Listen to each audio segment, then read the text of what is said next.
Don't be a good boy. ఎందుకు చెప్తున్నానంటే నేను ఇప్పుడే నైట్ మీల్ తిని వాక్ చేసి పడుకోవడానికి వెళ్తున్నాను.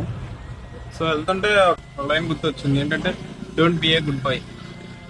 Don't be a good boy అంటే మా ఫ్రెండ్ ఒకడు ఉండేవాడు అనమాట. సో 10th క్లాస్లో ఉన్నప్పుడు మా ఫ్రెండ్ ఒకడు ఉండేవాడు.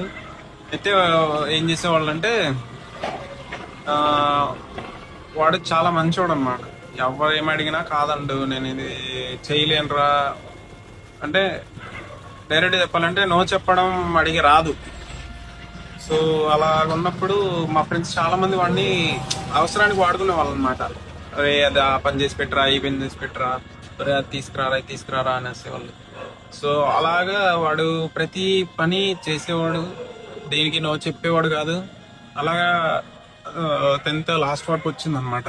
సో లాస్ట్లో 10th లాస్ట్ అయిపోతుండగా వాడికి వీళ్ళతోటి అవసరం పడినది. వాడికి వీళ్ళతోటి అవసరం పడితే వీడేం చేశాడంటే వాళ్ళని అడిగాడు అనమాట. అడిగిన తర్వాత వాళ్ళు అన్నారు, లేదురా నేను చేయలేనురా, నాకు కుదరదురా, అది ఇది అన్నారు. ఫోన్లు చేస్తుంటే ఫోన్లు లిఫ్ట్ చేయట్లేదు. సో అప్పుడు వీడికి ఏమి అర్థమైందంటే ఓకే వీళ్ళందరూ నన్ను ఇన్ని రోజులు వాడుకున్నారు, సో మనమైతే గుడ్ బాయ్ లాగా ఉండకూడదు ఈ సొసైటీలో అని వాడికి అర్థమైంది అప్పుడు.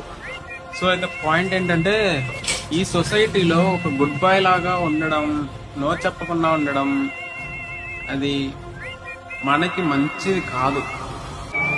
So don't be a good boy in this society.